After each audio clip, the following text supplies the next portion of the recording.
Oke, selamat datang di pembahasan mendalam kita. Hari ini kita akan kupas sesuatu yang mungkin personal banget buat banyak orang, yaitu perbedaan mendasar antara cara pria dan wanita merespon keintiman. Kita punya satu sumber yang luar biasa di sini, sebuah transkrip dari Dr. Park So-young. Beliau ini ginekolog dan seksolog dari Korea. Pengalamannya udah 25 tahun. Dan misi kita hari ini adalah membongkar 3 kunci emas versinya untuk memahami dunia batin pasangan.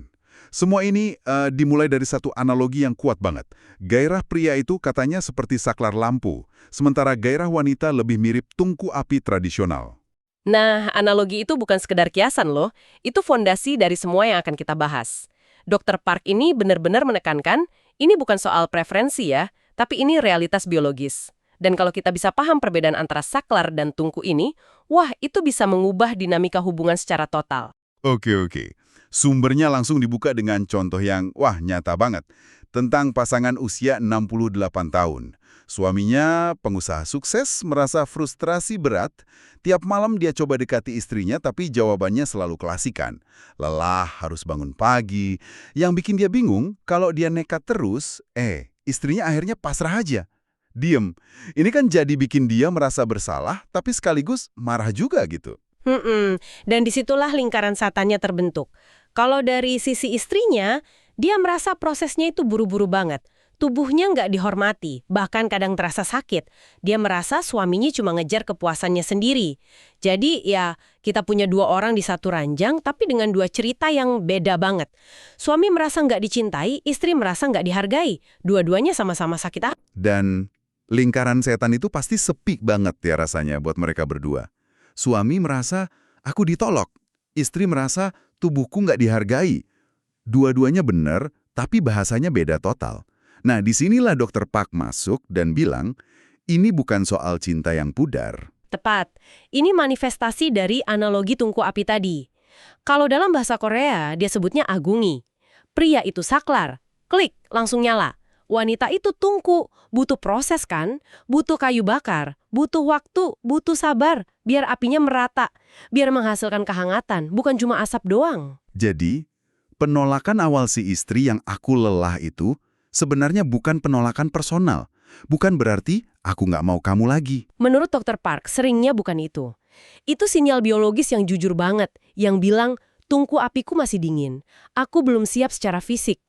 Kalau sinyal itu diabaikan dan langsung maksa, ya hasilnya cuma rasa sakit dan frustrasi. Paham soal ini, itu kunci pertamanya. Tunggu. Belum siap secara fisik ini kedengarannya teknis banget. Saya kira ini lebih ke soal mood atau perasaan ada gitu.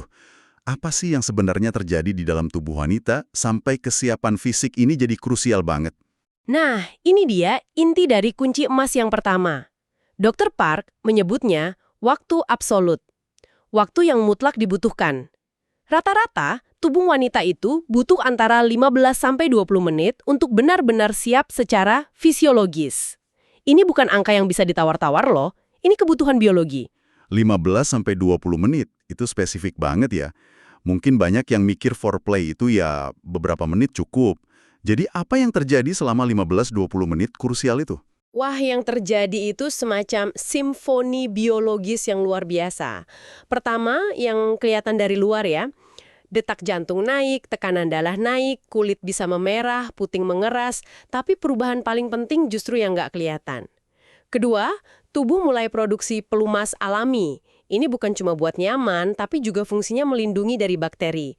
Dan ketiga, ini yang paling drastis, perubahan internalnya. Klitoris itu membengkak sampai 2 kali ukuran normalnya, dan saluran vagina itu secara harfiah memanjang dan melebar. Sebagai persiapan, 2 kali lipat? Serius? Itu kan perubahan yang gede banget, dan terjadinya di dalam nggak kelihatan. Wah, ini benar-benar ngubah cara pandang sih. Jadi kalau mencoba penetrasi sebelum proses ini selesai, ya bakal sakit. Sumber ini pakai analogi yang gamblang tapi efektif banget. Rasanya itu seperti menggosok daging lembut pakai amplas. Di titik itu udah bukan soal nikmat lagi, tapi soal nahan sakit. jujur analogi menggosok dengan amplas itu ngeri juga ya dengernya. Ini menjelaskan kenapa otak jadi ikut campur. Ini bukan lagi soal pilihan, tapi mekanisme pertahanan diri. Betul sekali. Dr. Park mengutip seorang ilmuwan saraf, Dr. Lee Eun-kyung. Dia menjelaskan kalau penolakan awal itu adalah naluri perlindungan diri yang primitif. Ketika otak mengantisipasi rasa sakit, karena pengalaman buruk atau karena prosesnya buru-buru, dia otomatis masuk ke mode bertahan. Otak kirim sinyal bahaya, otot panggul mengencang, dan secara naluriah, tubuh itu pengennya mendorong ancaman itu menjauh. Otak itu kayak membangun dinding pertahanan. Oke, jadi ada dinding pertahanan yang dibangun otak karena antisipasi rasa sakit. Terus, gimana cara meruntuhkannya? Gimana cara meyakinkan otak kalau ini tuh aman, bakal enak, bukan bakal sakit? Jawabannya bukan pakai kekuakan, tapi pakai kimia. Dr. Park menyebutnya afrodisiak alami, yaitu semacam koktail hormon yang dilepaskan lewat tindakan-tindakan spesifik selama 15-20 menit pemanasan tadi. Ini resep praktisnya nih.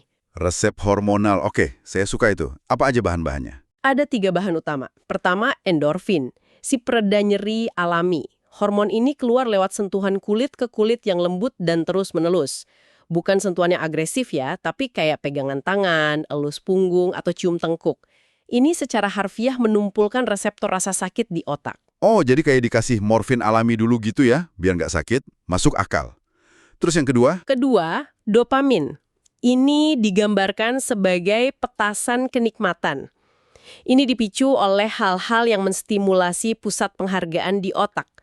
Pujian tulus, kamu cantik banget malam ini, atau belayan lembut di area sensitif kayak belakang telinga.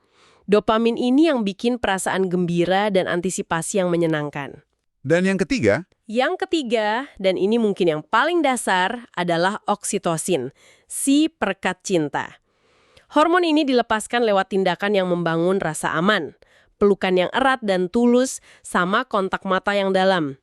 Nah, oksitosin inilah yang secara kimiawi meruntuhkan dinding pertahanan psikologis tadi. Dia kirim sinyal ke otak, kamu aman, kamu dicintai, kamu boleh lepas pertahananmu sekarang. Jadi, kalau kita gabungkan endorfin dari sentuhan, dopamin dari pujian, dan oksitosin dari pelukan, selama 15-20 menit itu, kita sebenarnya lagi secara sadar mengubah kimiawi otak dan tubuhnya. Dari mode bertahan ke mode menerima. Ini bukan sihir, ini biologi. Persis, dan ketika tubuhnya sudah dibanjiri koktail hormon ini, kata Dr. Park, penolakan itu jadi sesuatu yang mustahil. Malah sebaliknya, dia yang justru akan jadi lebih aktif dan menginginkan Anda. Gerbang pertama berhasil dibuka. Oke, jadi setelah 15-20 menit pemanasan dengan hormon-hormon itu, tungku apinya panas, dinding pertahanan runtuh. Saya bayangin, banyak yang mikir, oke, tugas selesai. Sekarang tinggal tancap gas. Sesederhana itukah? Udah benar di fase pertama, jadi terlalu fokus di satu titik aja, klitoris. Itu kan insting yang wajar ya, karena area itu dianggap pusatnya kenikmatan. Wajar, tapi menurut biologi, itu keliru di tahap ini. Sumber ini mengungkap fakta krusial. Selama fase puncak gairah, klitoris itu akan sedikit menarik diri ke dalam. Ini mekanisme perlindungan alami, buat melindunginya dari stimulasi berlebihan yang malah bisa bikin sakit atau nggak nyaman. Jadi, stimulasi langsung yang intens dan terus-terusan di titik itu bisa jadi kontraproduktif. Tunggu. Jadi insting pertama kita buat terus fokus di titik paling sensitif, itu justru salah. Wah, ini informasi baru banget nih. Terus, kalau bukan di situ, pusat kenikmatannya pindah kemana? Pusat kenikmatannya itu menyebar, nggak lagi terpusat di satu titik kecil, tapi meluas ke area yang jauh lebih besar. Otot-otot di sekitar lubang vagina, dinding vagina, seluruh area panggul. Analogi dari Dr. Park indah banget. Api yang tadinya cuma satu percikan kecil, sekarang udah nyebar ke seluruh tumpukan kayu, jadi api unggun yang besar.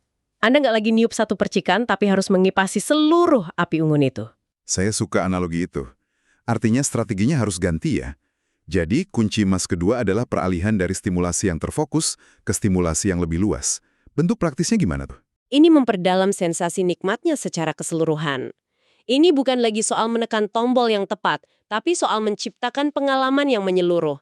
Sebuah tarian bersama. Dari tungku api ke api unggun, terus ke tarian bersama, sekarang kita sampai di puncaknya, orgasme.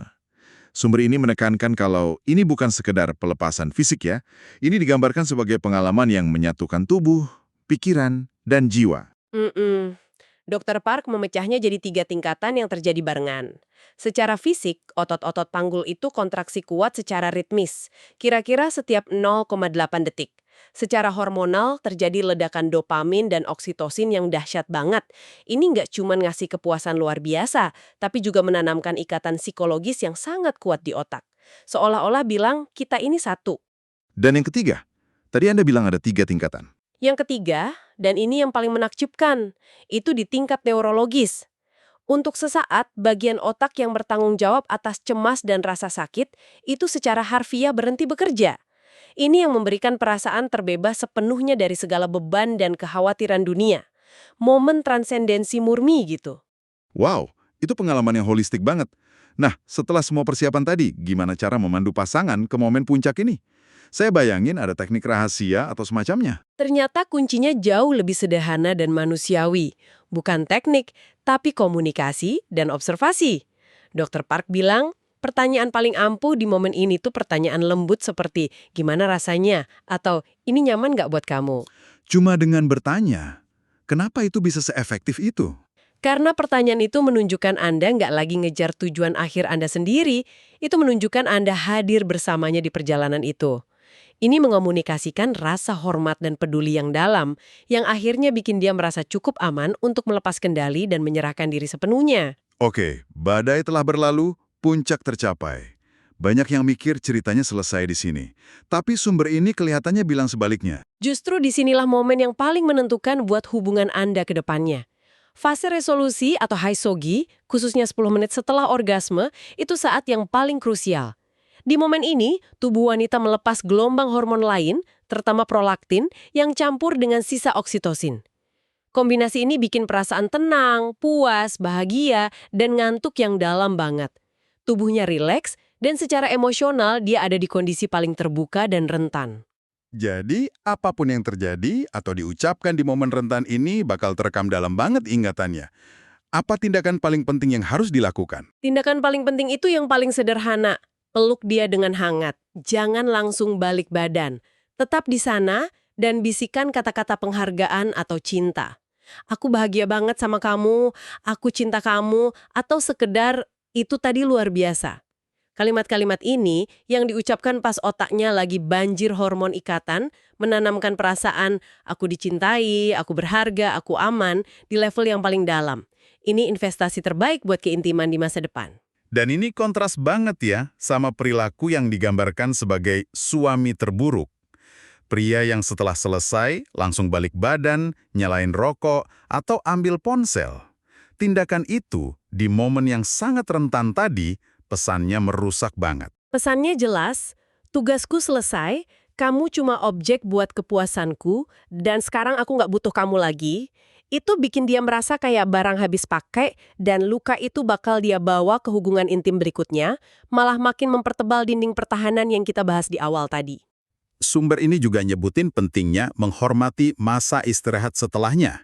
Ini sering salah paham ya, seolah-olah wanitanya nggak mau lagi. Benar, ini bukan ketidakmampuan fisik buat lanjut kayak pada pria, ini lebih ke periode hipersensitivitas. Setelah puncak kenikmatan yang begitu intens, area genitalnya jadi sensitif banget sehingga stimulasi lebih lanjut malah bisa terasa nggak nyaman, bahkan sakit.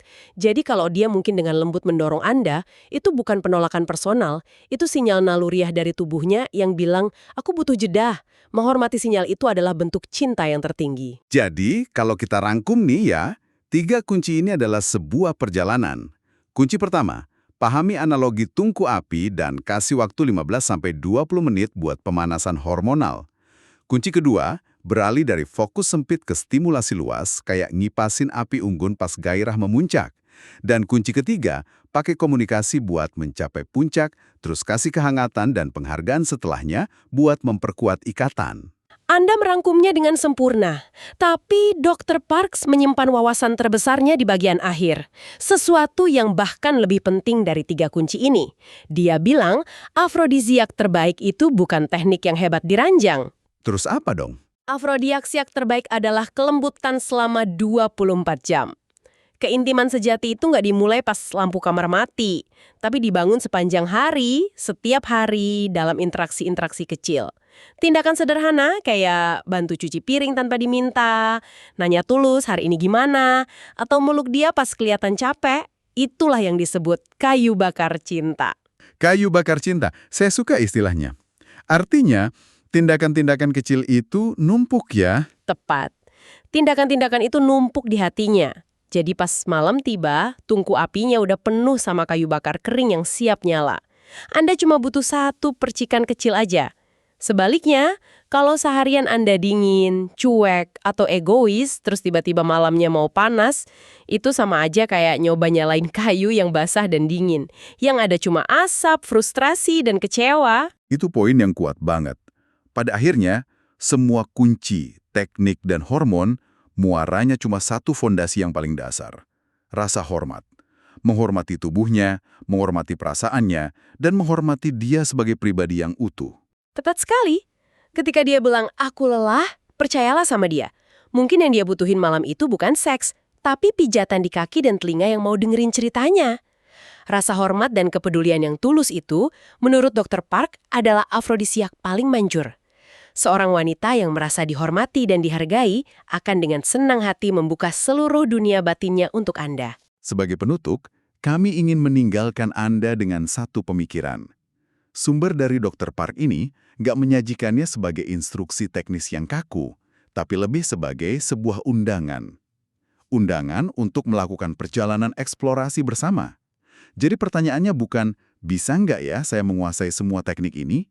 Melainkan, apakah Anda bersedia menukar peta lama Anda yang mungkin sudah usang dengan peta baru yang jauh lebih detail dan penuh empati ini, dan memulai pelayaran cinta yang baru bersama pasangan Anda?